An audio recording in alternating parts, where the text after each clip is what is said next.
నమస్తే. నేను మీ Gopi. Welcome back to our channel. ఈరోజు మనతో వచ్చరికి సీనియర్ జర్నలిస్ట్ ఎమ్మంది రామారావు గారు ఉన్నారు. సార్ నమస్తే సార్. నమస్తే బాబు. సార్ లాస్ట్ టైం బర్రెలెక్క అనేది ఒకప్పుడు ఈ పేరు అనేది ఒక ప్రపంచం అని చెప్పుకోవచ్చు. ఎందుకంటే లాస్ట్ టైము 2000 మన తెలంగాణ జరిగిన ఎలక్షన్ అప్పుడు ఈమె పేరు బాగా ఒక ప్రపంచంలో నడిచింది. ఒక యువకులు మొత్తం ఆమె వెంట నడిచారు. ఆమె ఎమ్మెల్యేగా పోటీ చేశారు. బట్ ఆమె అయితే ఓడిపోవడం జరిగింది. మరలా ఇప్పుడు ఈరోజు టీఎస్పీజీ భవన్ దగ్గర అయితే ఈరోజు ధర్నా చేపట్టారు. నిరుద్యోగులందరితో కలిసి ఈమె కూడా రేవంత్ రెడ్డి డౌన్ డౌన్ అంటూ నినాదాలు అయితే చేపట్టడం జరిగింది. సో ఈరోజు అయితే ఆమెను అరెస్ట్ చేయడం జరిగింది. సో ఈ అరెస్టు ఇంకా ఎంత మేరకు దారితీస్తుందంటారు? ఇక్కడ బర్రెలెక్క మాత్రం బర్రెలెక్క పేరుతో రాజకీయాల్లోకి ప్రవేశించడం మాత్రం జనంలో ఒక మంచి ఊపు ఉత్సాహాన్ని ఇచ్చింది. అంటే దేశ విదేశాల నుంచి కూడా ఆవిడకి డబ్బులు పంపించారు. ఆవిడ చెప్పిన మాటల ప్రకారంగా 15 లక్షలు వచ్చాయి కూడే అని చెప్పింది. బయట వాళ్ళు కోట్లు అన్నారు కానీ మొత్తం డబ్బులు మాత్రం కూడకపోతే అలా ఉండదు కదా.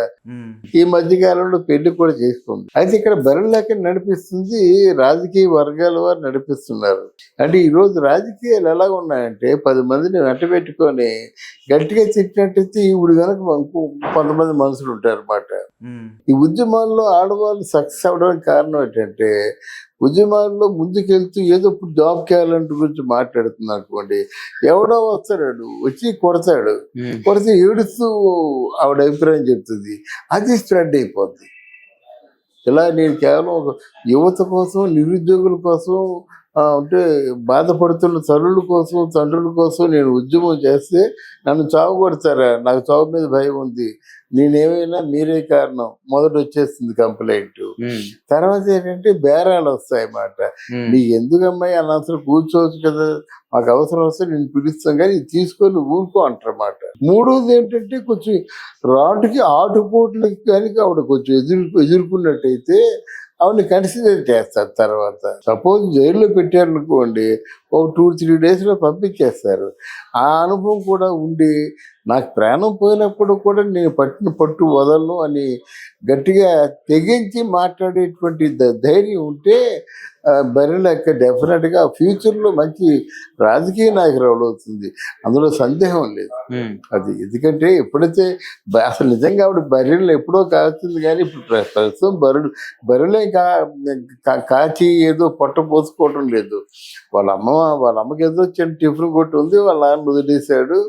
ఏదో మొత్తం తెలివిగా బిహేవ్ చేసి మొత్తం రాజకీయాల్లో రావడం మాత్రం తెలివిగా బిహేవ్ చేసింది. తర్వాత ఎంపీ సీటు కోసం ఏమో ఆవిడ ఎంపీకి పోటీ చేయడం, అక్కడ ఆ విషయంలో తెలివి తగ్గుతాం అన్నమాట. ఎందుకని ఉద్యమాలు చేసి జనంలో మంచి పేరు తెచ్చుకొని ఒక గ్యారంటీ ఉంటే అప్పుడు నువ్వు ఉద్యమం ఒక ఎంపీగానో ఎమ్మెల్యేగానో, అసలు ముందు జడ్పీటీసీ ఎంపీటీసీలు ఉంటాయి కదా, ఇటువంటి పదవుల్లో ఉండి పైకి వెళ్తే బాగుంటుంది. అదేది లేకుండా కేవలం అత్యాశ అనిపించుకుంటుంది అన్నమాట. ఇవిడికి డిఎస్సి కోసం ఏమి తెలుసు, డిఎస్సిలో ఉన్న కష్ట సుఖాల గురించి ఏమి తెలుసు. ఈవిడ ఏమైనా జాబ్ క్యాలెండర్ ఉంటే జాబ్ క్యాలెండర్లో దానికి ఉన్న ప్రయారిటీ, దానికి ఉన్న బడ్జెట్ ఇప్పుడు ఎలా ఉంటుందంటే, ఒక జాబ్ ఇవ్వాలంటే మామూలుగా ప్రైవేటు కన్సెన్స్లో జాబులు అంటే పర్వాలేదు కానీ గవర్నమెంట్ కన్సెన్స్లో జాబ్ అంటే చాలా దూరం ఆలోచించారన్నమాట. వాళ్ళకి ఇవ్వాల్సినటువంటి సహాయాలు అన్నీ ఇవ్వాలి, జాబ్ గ్యారంటీ ఇవ్వాలి, ఏజ్ గ్యారంటీ ఇవ్వాలి, ఇన్ని ఇవ్వాలన్నమాట. వాళ్ళు ఆలోచించుకుంటారు. 5 సంవత్సరాలు ఏంది, 10 సంవత్సరాల్లో తెలంగాణ పబ్లిక్ సర్వీస్ కమిషన్లో అసలు ఎంప్లాయ్మెంటే లేదు. కొత్తగా వచ్చేమంటే ఎలాగ వచ్చేస్తుంది, ఎందుకు రావటం లేదంటే దానికి బడ్జెట్తో కూడుకుంది. అందువల్ల అదంతా తేలిగ్గా అయ్యే పని కాదు. ఈ ఉద్యమంలో ముందుండడం వల్ల, ఒక లేడీ ముందుండడం వల్ల ఆవిడ అందరి దృష్టిలో పడుతుంది అంతే. ఒకప్పుడు క్రేజ్ వేరు. బర్రెలెక్క మొదట్లో ఆల్మోస్ట్ అలాంటి మంచి తగ్గించినట్టయితే అటువంటి ఈవిడ వెనక మనుషులు ఉన్నారు, ప్రజలు ఉన్నారు అనే ఉద్దేశంతో ఏదైనా ఇచ్చుకొనుకుంటారు. లేదా ఆవిడ ఓట్లు అన్ని కలిసి 5,000 లోపల ఉన్న ఓట్లు. ఇప్పుడు ఆవిడ పోరాటం చేస్తే మనకేమి, ఉద్యమం చేస్తే మనకేమి, ఆవిడ స్థాయి అక్కడే. ఇప్పుడు ఇంకొకలాగుంటే ఎమ్మెల్సీ అవుద్ది మాట. ఎలాగంటే ఆ చిట్టి వేస్తే ప్రజలందరూ ఆవిడ వెంట ఉంటారు. ఆ ప్రాంతానికి ఆవిడే మహారాణి, మొక్కుతుండేని మహారాణి అని అనిపించినట్టయితే, అమ్మ నువ్వు ఎక్కువ ఉద్యమాలు చేయొద్దు, నీకు ఒక సీట్ ఇస్తావు అని వాళ్ళకున్న మాటలు మూడ్ ఆఫ్ అండర్స్టాండింగ్ మాటలు ఏవో ఉంటాయి, అవి మాట్లాడతారు. కానీ ఇప్పుడు 4,000 ఓట్లు తెచ్చుకున్న వ్యక్తికి అంత పెద్దపీట వేస్తారని నేను అనుకోను. ఆవిడ కావాలని చేస్తుందండి. రీసెంట్గా పెళ్ళి అయిందంటే రీసెంట్గా పెళ్ళి ఎందుకు చేసుకుంది? ఆ ప్రజాసేవ కావాలా, చేసుకోవద్దని చెప్పడం లేదు. ఎవరికైనా ఒక దీక్ష ఉన్నప్పుడు సహజంగాను పీటీ ఉష ఉందండి. ఆవిడ స్ప్రింట్ లేడీ అంటారన్నమాట, బంగారు లేడీ అని చెప్పి అంటారన్నమాట. అంటే ఏమిటి అర్థం? ఆవిడ పెళ్లి పెడాకులు సంసారాలు ఎన్ని చూసుకోలేదు.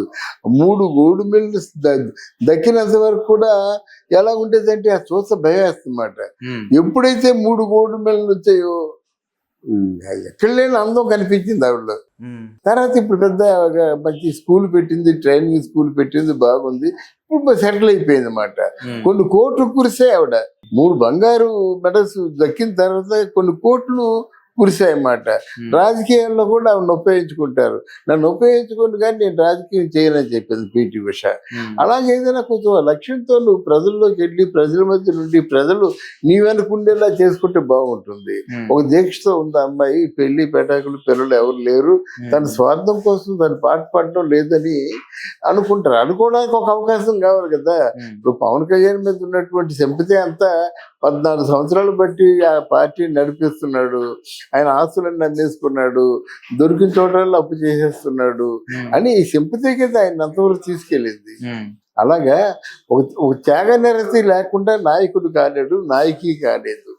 త్యాగనిరతి ఉండాలి. జయలలిత అంత పెద్ద గొప్ప నాయకురాలు అయిందంటే బికాజ్ పెళ్లి చేసుకోకుండా ఉండబట్టే. తన జీవితాన్నే త్యాగం చేసింది. ఏమిటి? పెళ్లి చేసుకుంటే తల్లి అవుద్ది. మీరు అందరూ నా బిడ్డలు కాదా? తమిళనాడు అంతా నా బిడ్డలే కదా. మళ్ళీ తల్లి అయితే ఒక బిడ్డ, 2 బిడ్డలు. ఇప్పుడు ఎలా అంటే తమిళనాడు తల్లి అయిపోయింది. ఆ క్యాంటీన్ కూడా అమ్మ క్యాంటీన్ అని పెట్టింది. అంటే త్యాగనిరతి అనేది ఉండాలంటాను.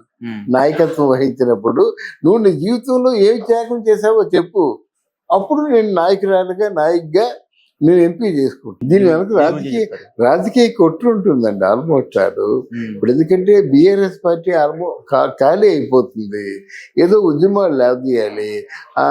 బాల్కన్ సుమన్ ఏమో ముందుకు చూశారు. బాల్కన్ సుమన్ అదే ఆ సుమన్ని ముందుకు చూశారు. వాడికి వ్యక్తిగతమైన చరిత్ర కొంచెం వాళ్ళకి ఇన్స్పైర్ చేసేదిగా లేదు. ఇప్పుడు ఎవరో స్టూడెంట్స్ ని పట్టుకుంటారు. రేవంత్ రెడ్డి పరిపాలన మీద సీఎం డౌన్ అని చెప్పారంటే వాళ్ళు చెప్పడం కదా, చెప్పిస్తారు. అదే రాజకీయం. చెప్పించేస్తే బీఆర్ఎస్ పార్టీ కేసీఆర్ కేటీఆర్ ఉన్నారు కదా, వీళ్ళేనండి ప్రభుత్వాన్ని అల్లకల్లోలం చేయాలి. లేకపోతే బీఆర్ఎస్ పార్టీ మొత్తం ఖాళీ అయిపోతుంది. ఖాళీ అయిపోతుంటే అలాగే మళ్ళీ ఇంకేదో తిరుగుబాటు ఉద్యమాలు మంచి చెడ్డ.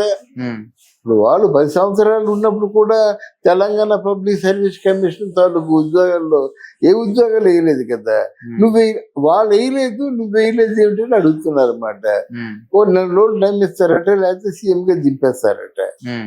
సీఎం దిగిపో అంటున్నారు వాళ్ళు ఉద్యమకారులు, దిగిపో అంటున్నారు. అంటే అంత తేలిగా సీఎం దించేయడం, అది రేవంత్ రెడ్డి దిగిపో అంటున్నారు. ఓకే సార్, థ్యాంక్ యూ అమ్మా, థ్యాంక్ యూ వెరీ మచ్.